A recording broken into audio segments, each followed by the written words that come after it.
Chicken fry খেতে কার না বেশি ভালো লাগে, আর যদি হয় বাসায় বানানো চিকেন ফ্রাই তাহলে তো আর কথাই নেই। হ্যালো এভরিওয়ান, আসসালামু আলাইকুম। কি অবস্থা সবার? সবাই কেমন আছেন? আলহামদুলিল্লাহ আমি অনেক বেশি ভালো আছি।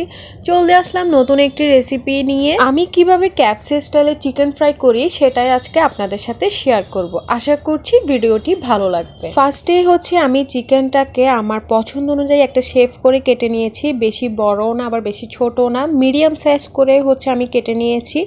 এরপর হচ্ছে আমি এখানে চিকেনটাকে ম্যারিনেট করব, যার জন্য আমি এখানে মশলা ইউজ করেছি, আদা বাটা, রসুন বাটা, তারপর হচ্ছে টক দই ইউজ করেছি, তারপর হচ্ছে সয়া সস, দেন তারপর হচ্ছে আমি এখানে দিয়েছি টমেটো কেচাপ। এরপর হচ্ছে 1 টেবিল চামচের মতো মরিচের গুঁড়ো, তারপর হচ্ছে জিরার গুঁড়া, আর হচ্ছে স্বাদ মতো লবণ। লবণটা হচ্ছে পরিমাণ মতো দিতে হবে কারণ সয়া সসে লবণ আছে। তারপর হচ্ছে এখানে দিয়েছি গরম মশলার গুঁড়া, তারপর হচ্ছে এখানে হোয়াইট পেপারটা দিয়েছি মানে সাদা গোলমরিচের গুঁড়া। এরপর হচ্ছে কর্নফ্লাওয়ার দিয়েছি। আর এইগুলো সব কিছু দিয়ে এখন হচ্ছে ভালোভাবে মেখে নিতে হবে। যত বেশি মাখাবেন চিকেনের টেস্ট ততই বেশি ভালো হবে, আর মাংসের সাথে হচ্ছে মশলাটা ঢুকে যাবে ভালোভাবে। আর আমি হচ্ছে এখানে 20 থেকে 30 মিনিটের জন্য রেস্টে রেখে দেব। আপনাদের হাতে যদি আরও বেশি সময় থাকে তাহলে এটা আরও বেশি সময় রাখলে টেস্ট আরও বেশি ভালো হবে। চিকেনটাকে হচ্ছে আমি এখন এক সাইডে রেখে দিয়েছি রেস্টের জন্য। আর এখন হচ্ছে আমি একটা ব্যাটার তৈরি করে নেব, যার জন্য এখানে হচ্ছে আমি লিকুইড দুধ নিয়ে নিয়েছি। আর লিকুইড দুধের সাথে হচ্ছে আমি 1 টেবিল চামচের মতো লেবু ইউজ করেছি, আর হচ্ছে একটা ফেটানো ডিম এটার সাথে মিক্স করে দিয়েছি। আর এই লিকুইডটা হচ্ছে আমি চিকেনটা কোট করার সময় ইউজ করব, যখন করব তখন দেখাই দিব।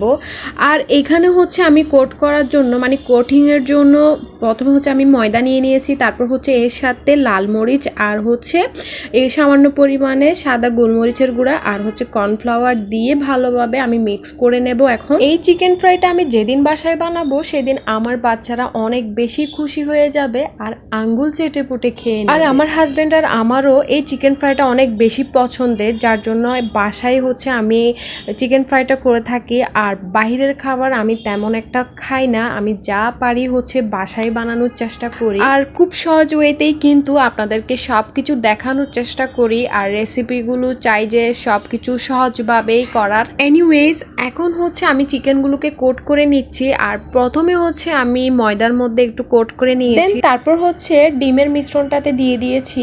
এরপর ওখান থেকে উঠিয়ে হচ্ছে আমি আবার ময়দাতে কোট করে নেব, মানে ভালোভাবে হচ্ছে এটা ক্রিস্পি হয় মতো আমি কোটটা করে নিয়েছি যাতে এইরকম লাগে, মানে ক্যাপসি স্টাইলে যেভাবে করে সেই রকম করে হচ্ছে আমি সবগুলো কোট করে নিয়েছি। এই চিকেন ফ্রাইটা খেতে অনেক বেশি মজার হয়, এটা হচ্ছে বাইরে থেকে ক্রিস্পি আর ভেতর থেকে জুসি হয়ে থাকে। আপনারা এই চিকেন ফ্রাইটা বাসায় মাস্ট ট্রাই করবেন, ট্রাস্ট মি অনেক বেশি মজার হয়। আর এই চিকেন ফ্রাইটা কিন্তু ডুবো তেলেই ভাজতে হয়। আপনারা নিশ্চয় অনেকগুলো তেল দেখে ভয় পেয়ে গিয়েছেন, কিন্তু না, এটা হচ্ছে একদম ডুবো তেলেই ভাজতে হবে, তা না হলে কিন্তু কালারটা সুন্দর হবে না। এই তো চিকেনগুলো সব ফ্রাই হয়ে গিয়েছে, এখন হচ্ছে আমি সুন্দর করে পরিবেশন করে নিয়েছি। আশা করছি আজকের রেসিপিটি আপনাদের খুবই ভালো লেগেছে। নেক্সট অন্য কোনো ব্লগে আবারও দেখা হবে, ততদিন পর্যন্ত সবাই ভালো থাকবেন। আল্লাহ হাফেজ।